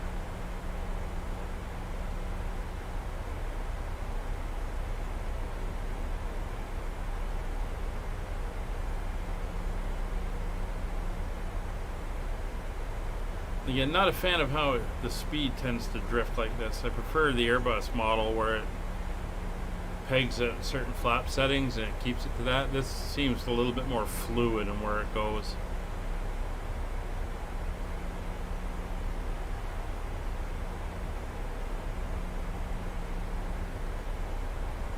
Alright, let's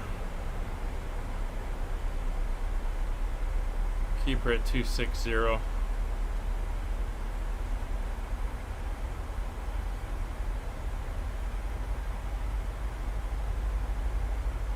We do have to be at 200 at CYRT, so we'll keep an eye on that. We do have mountains off to the south of us. You can see this prominence here, and then this is where the bay is. We're going to come over the top end here and down on the flat ground into the airport. And as we come up for 20,000 feet, kill the overhead lights. There we go.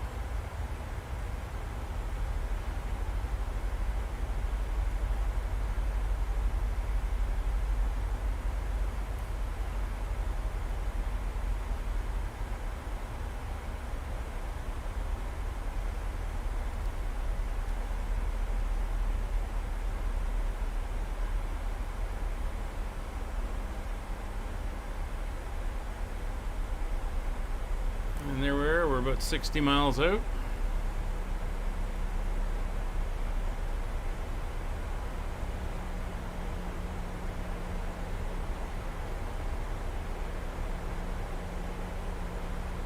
Iqaluit area traffic, Air Canada 5556, 60 miles to the west, descending through flight level 185 inbound for the RNAV runway 16 via CYRT for Iqaluit.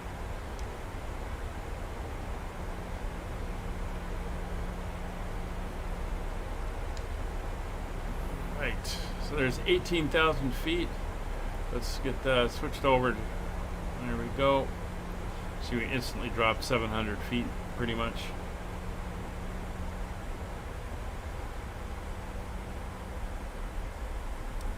40 miles coming up.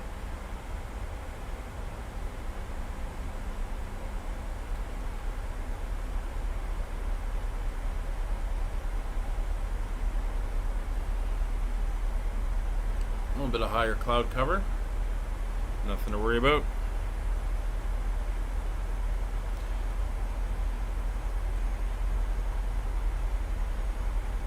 So never been here, but a friend of mine lived here for 5 years.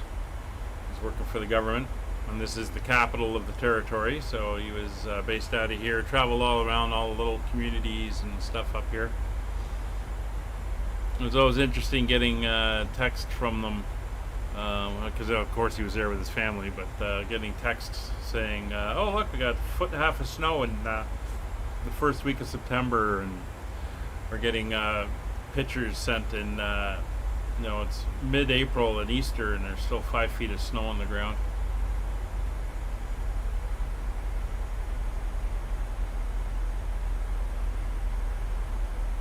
very barren up here.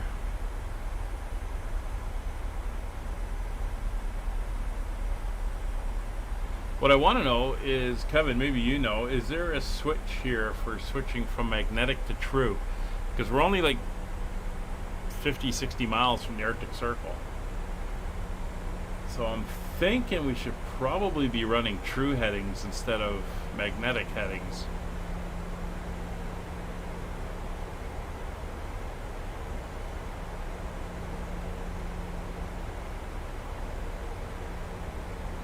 Oh, there's meters and there's FPV. It's not sure there's a switch for switching over to true. Unless it's something in the FMC, but it might be for the aircraft setup. But there should be a switch in the aircraft, not for the sim.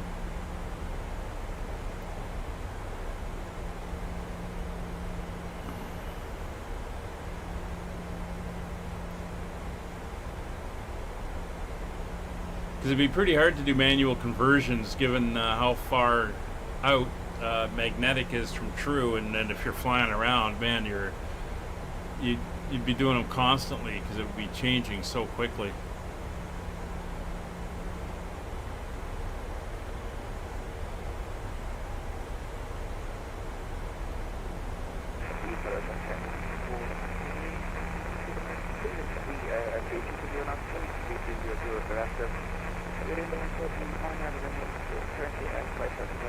And that's Kevin on Unicom.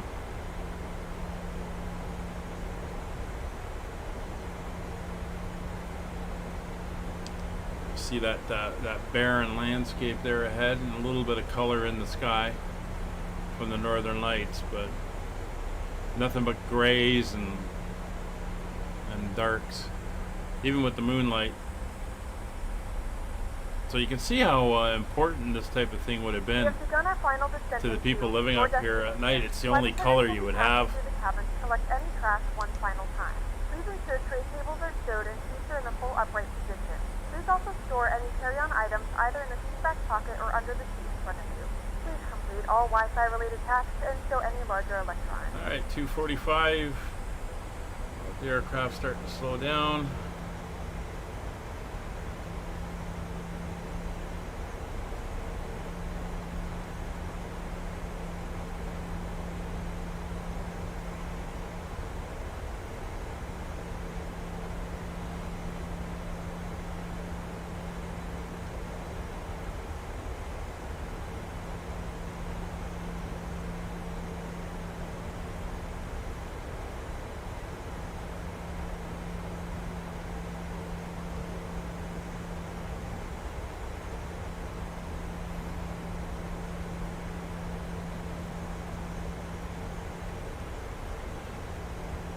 And 3600 is going to be our go-around altitude. There's 10,000 feet coming up.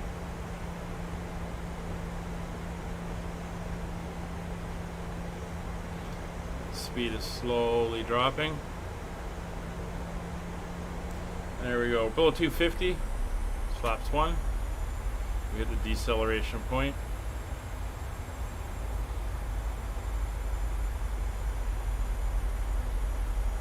And 2. And it's through 10,000 feet. We'll get the lights on. Turn off lights are on. Turn on the logo and wings.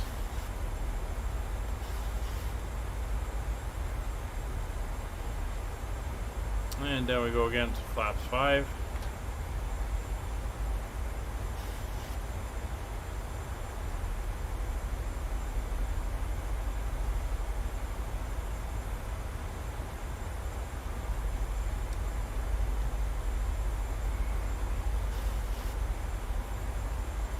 And again, we got to be 200 knots at CYRT, and then we'll go to 185 out to Zudpa.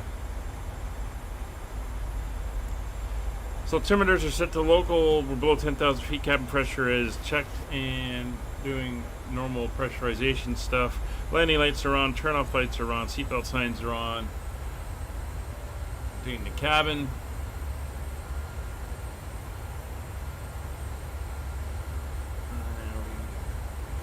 Continuing our descent. A little bit of cloud coming up. It's -9. I'm not going to worry about icing. Equalize traffic 438, overhead 33, reverse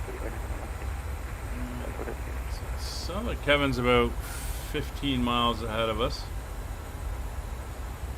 Not seeing him on TCAS though.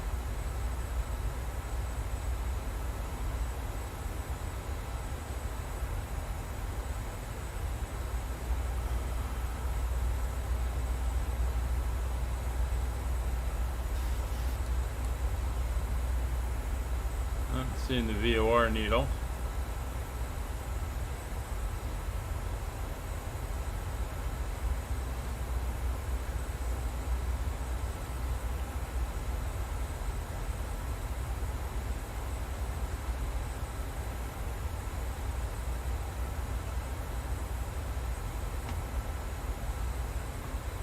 A little bit of cloud.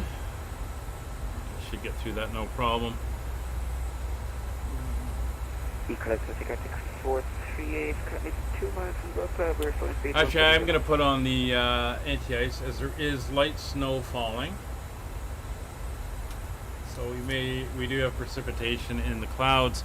50 miles of visibility still. Winds are out of 110 at 5 knots. And the ceiling's at 5,200 feet, but there's some light snow, so we'll put it on just in case. As we see, we're going to pop in and out of some clouds. We may get a little bit of buildup. But there was an update about, what was that, 4 minutes ago? Yeah, 4 minutes ago. There's the clouds. Alright, we're less than 10 miles out, so we're going to bring our speed back now to 200. Let's get that 210 max, but I want to get the next notch of flaps out, so we'll go to 200.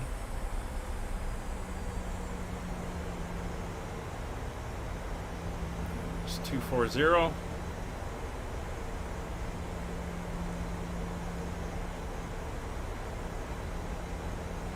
$230.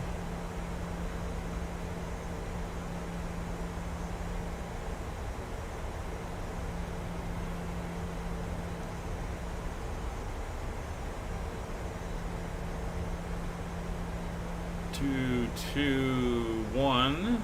Equal traffic 438 established on the RNAV runway 1600 miles. Well, there's Kevin showing up on the TCAS. He's now about 10 miles ahead.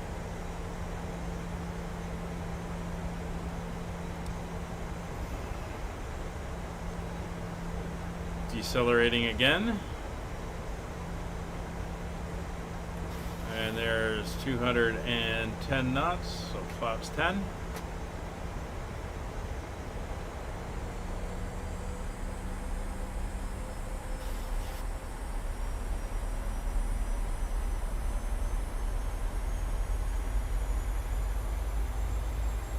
So now, of course, the frequency not applicable, speeds are within limits. Speed brakes armed. Approach mode is armed. Final approach course, glide path are armed. There's glide path kicking in, and final approach course as well. So we're going to hold here. We're over CYRT. We're going to come down to 185. Iqaluit area traffic, Air Canada 5556 over CYRT, descending to 3,800, inbound RNAV 16. There's Kevin over there. Speed's down to 185.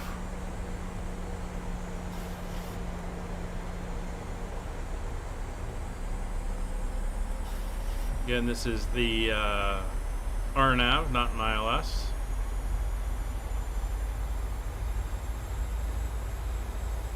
So we're on the descent profile. I'm just waiting to come in and get the final approach course, and then we'll be good.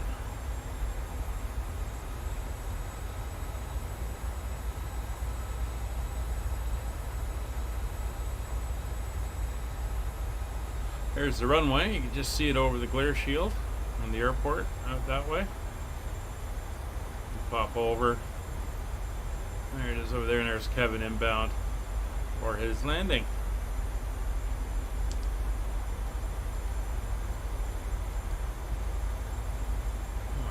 Moon is sure dimmed down a little bit.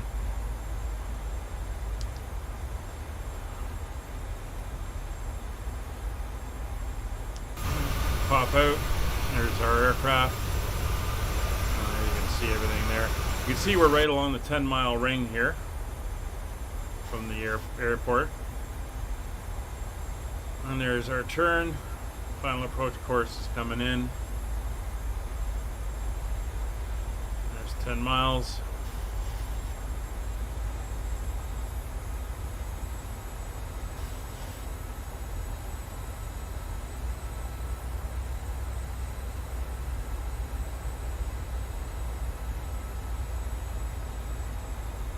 Not sure what the angle of the approach is.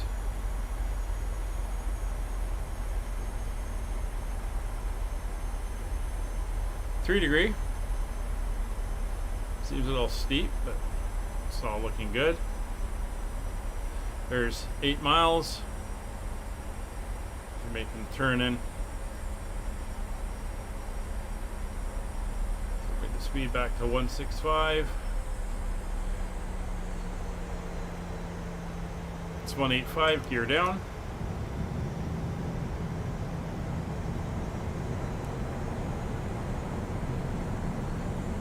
Gear down 3 green, flaps 15.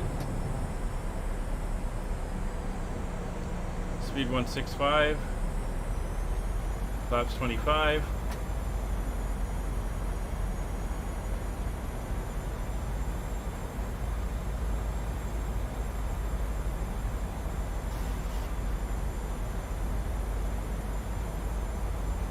There we are coming onto our approach course. Of course, this is a non-precision arrival, but we do have the visual, so we'll be switching over shortly. 1,700 feet.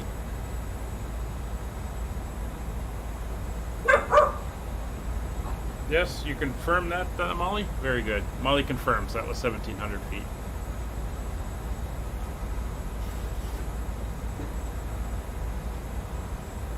It's 5 miles. All right, we're going to slow down to 136, which is our final approach speed.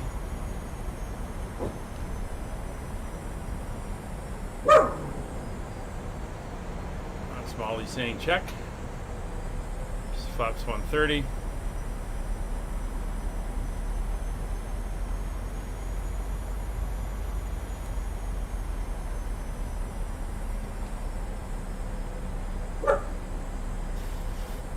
Good job, Molly.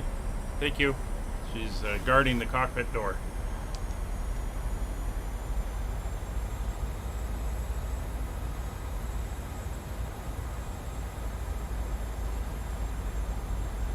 Iqaluit Area Traffic Air Canada 5556, 2.5 mile short final, runway 16 Iqaluit.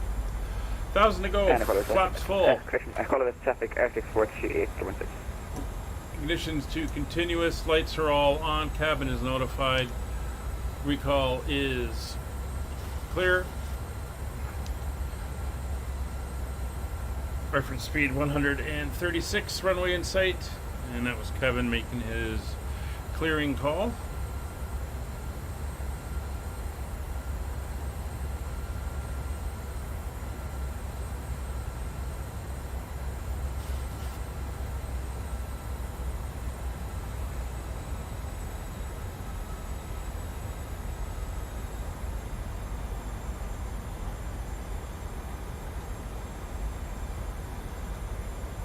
approaching minimums.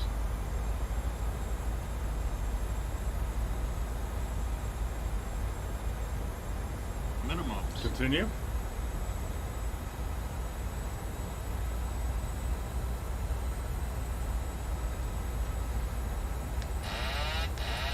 .500 feet, I have control.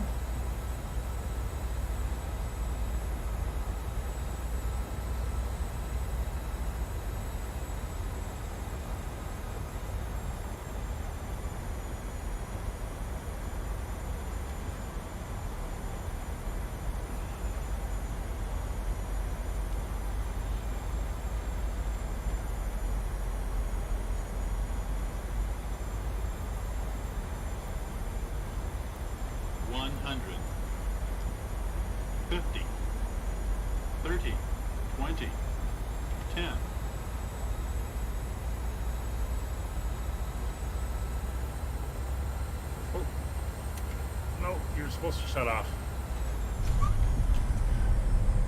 Well, that was annoying.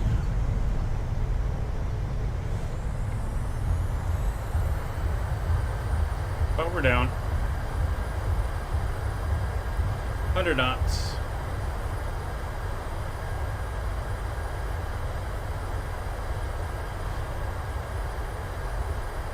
Manual braking, 60 knots. Reverse is off. We're going to get off at Charlie, which is where we expected to get off.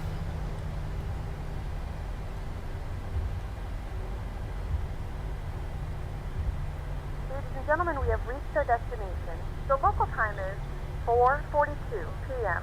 and it's currently about -7 degrees Celsius. You can now use your mobile devices. Please remain seated until the aircraft has come to a complete stop and the seatbelt sign is turned off. See Remember snow to out use there? caution when opening the overhead Yeah, it bins, looks as like it. items may have been shifted during the flight. We thank you for flying with us and we hope to see you again. Quality Air Traffic Air Canada 5556 clear 16 at Charlie, taxiing to the apron. Alright, let's get that off. Wing lights can come off. You can come off. You come off. Feel off. You're on. Get you up and going. Alright, let's see what we can find in the way of parking out here.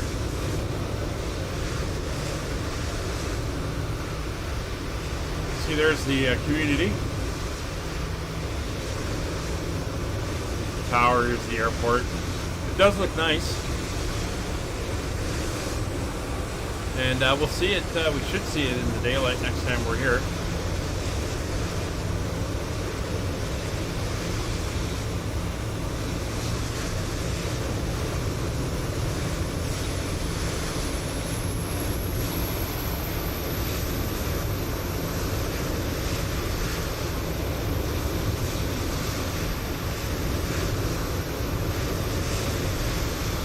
Not sure where he is going. But we'll go park up beside him here.